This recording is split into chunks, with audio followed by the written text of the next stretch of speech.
holiday season is upon us, and we need to lessen our chances of being a plastic card victim. One of the things that come up is that with the holidays in front of us and us doing our many different things that we're involved in with our families and friends, we sometimes lose sight of the things that we need to keep our mind on. When we're busy shopping, sometimes we forget that, you know, my purse is in the cart and my purse is open in the cart. We need to pay attention to what we're doing. We do more online shopping. So the tips that I'm going to give you tonight are ways that you can develop, to help you develop a strategy for yourself. So how are you going to be less vulnerable to a fraudster? Who are the fraudsters? They're opportunists. So what our job is as a consumer is to make it harder for a fraudster to take advantage of us. So the fraudsters are anyone that has an opportunity, and we want to lessen the chance that they can take advantage of us. So how does fraud happen? First of all, your plastic card can be swiped face-to-face for a transaction. Then the data is collected and used to create a new plastic card by the fraudster with your plastic card information on it. So they can counterfeit a card. So you're using your card for a legitimate purpose, and you know that you shopped at a certain place, and either the clerk takes advantage of you or somebody after the clerk takes advantage of you. So let's say that you're in a restaurant. Sometimes you give the waiter or the server your card and they walk away with your card. So what you're going to do is you're going to keep your eye on that server. You're going to watch where your card goes. The servers, in some instances, I've heard that they might have a device, a small device as big as your finger, attached to the waistband of their pants or their skirt. So they take your card and they do this as they're walking along. They just swipe it. Or they could put a device underneath the register or someplace where they're congregating. So they've got your plastic card in their hand, and they take that plastic card and they go underneath the counter, just like this, and they swipe it. The device underneath the counter, again, it's as big as a finger, and it's probably black. It fits in there, and nobody's going to question it. But that device takes all the information from your magnetic strip on the back of the card and downloads it. So let's say somebody is working for a night at a restaurant or even at a department store, and they take your card and they swipe all the cards that they've been in contact with all day long. So they have 50, 100 cards on there. Then at the end of the day or the next day, they sell that information to somebody. They might get $25, $50 a card number. Then that person can download the information on the internet. It goes worldwide. That's how you can be in one place in Fayetteville. You've got your card in your wallet, and all of a sudden transactions happen with your card in China, in Russia, in Japan, Seattle, Washington, and you're here and you go, I wasn't in Seattle, Washington. I wasn't in Japan. And you physically have possession of your card, but somebody's made a counterfeit card and your card information is on another piece of plastic, sold to somebody.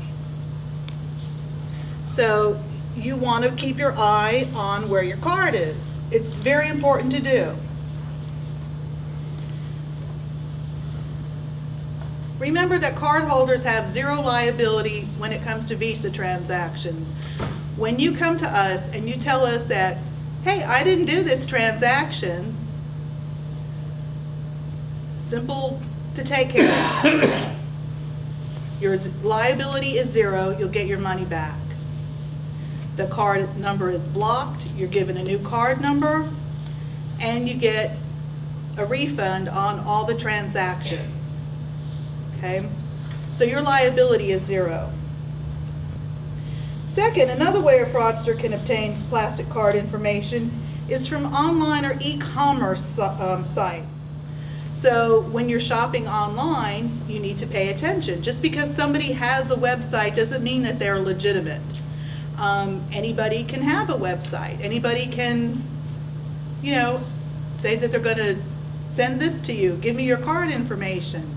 So just because someone has a website doesn't mean that they're legitimate.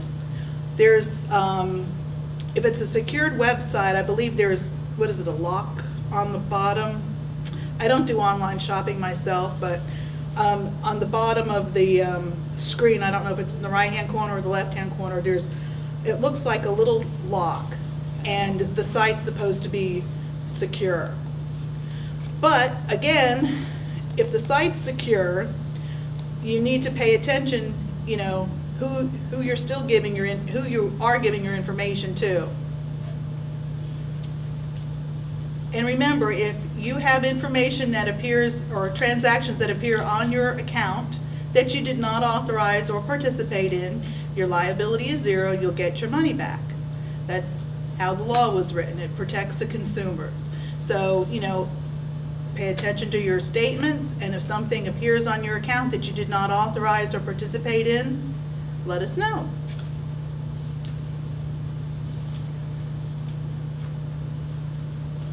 Okay, what are the devices that can be used? Has anyone seen a device that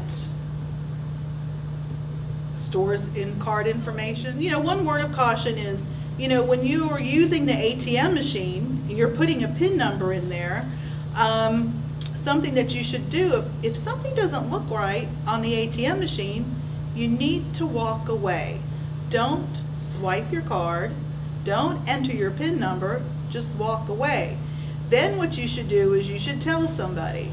You should contact the financial institution that owns the ATM machine, and you should say, hey, the ATM machine located at so-and-so Ramsey Street, I tried to use it yesterday, but there was something a little different about that ATM machine. It looks a little off. There looks like there's something on it. So call them and alert them and let them know. If they've got a security department, call the security department and let them know. I'd go to another machine.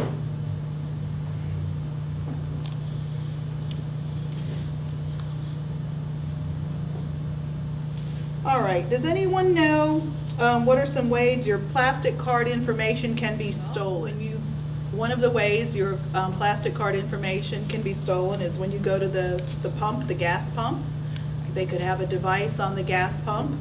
If something's off, if something doesn't look right, before you swipe your card, you should go inside, tell somebody there, or you should call a corporate office and maybe not use that machine. Maybe you should go inside and try to pay for your gas inside instead of on the outside. How can your information be stolen over the phone?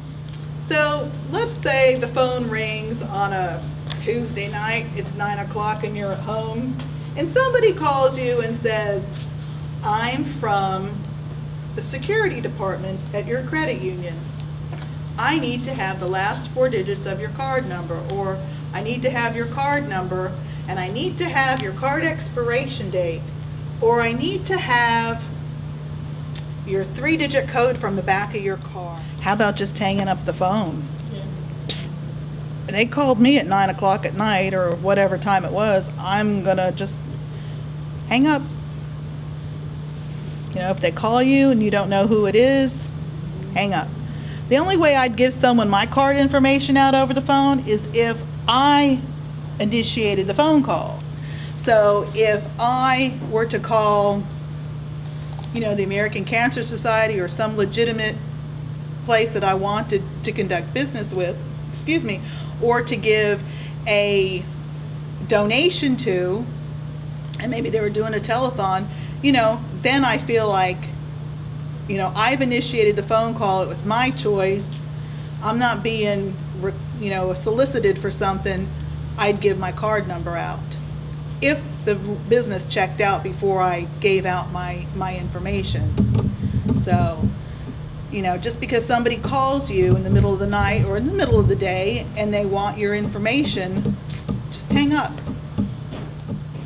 So, you know, if you get a text message, if your phone has texting capabilities, or if you have email, you know, they're sending out mass emails or mass text messages to people, you know, send money now or whatever, just delete them. Don't even open it up.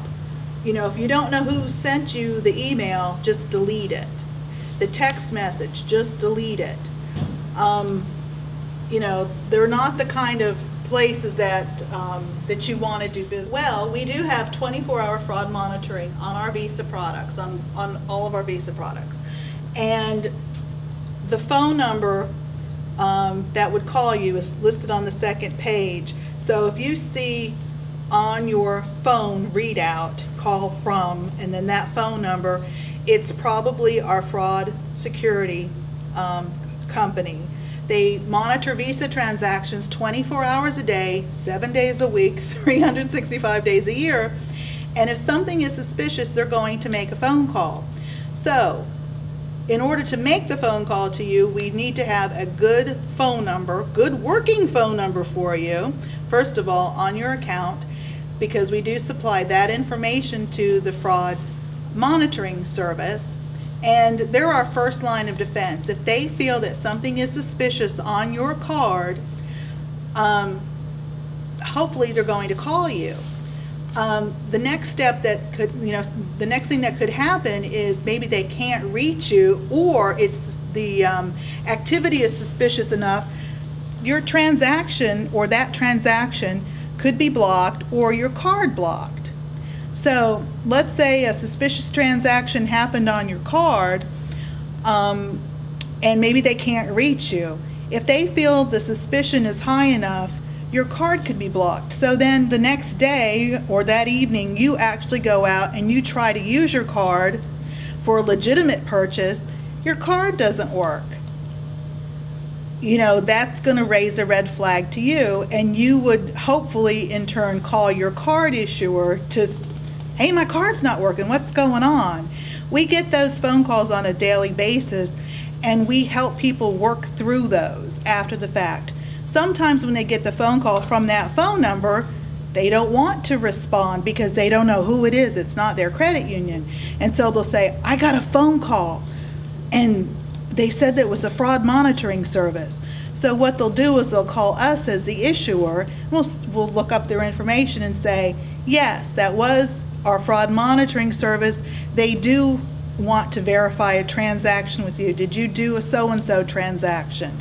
You know, and if the card's blocked and it was something they did attempt, even though it was suspicious, we may unblock the card, or we will unblock the card. If it's something that they didn't authorize or participate in that was, you know, highly suspicious, the card remains blocked, and then we'll take it from there.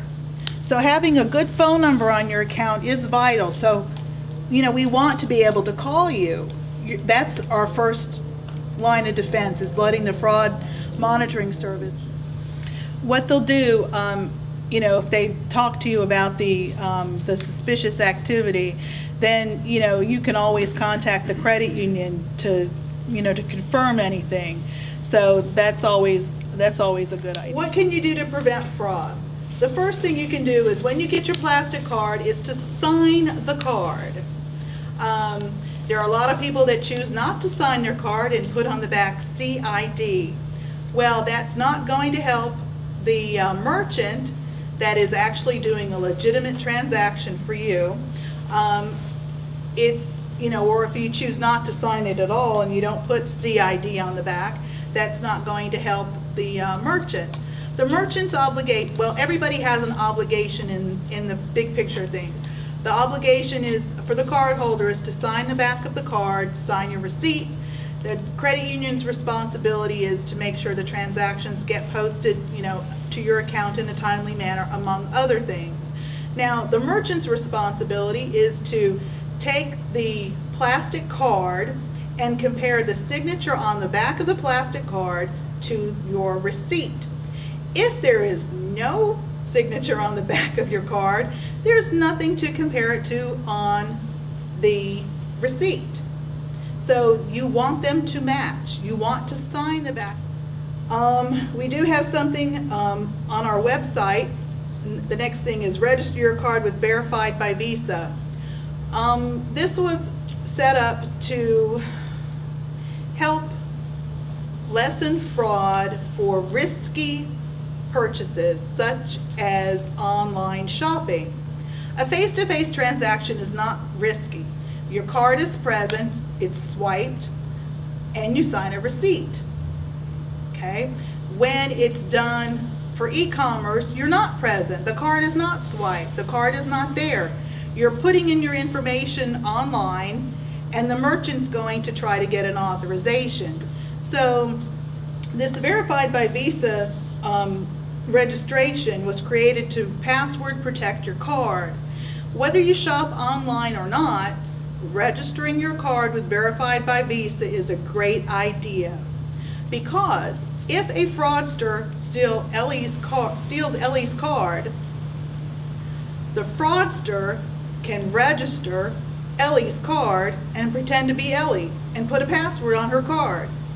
So if you go to our website and take your Visa product, your Visa card that we issued, and register your card and create a password, every time you shop online and you go to a website that participates in the Verified by Visa program, they're going to ask you what your password is. And if the passwords don't match, your transaction will be denied. Okay?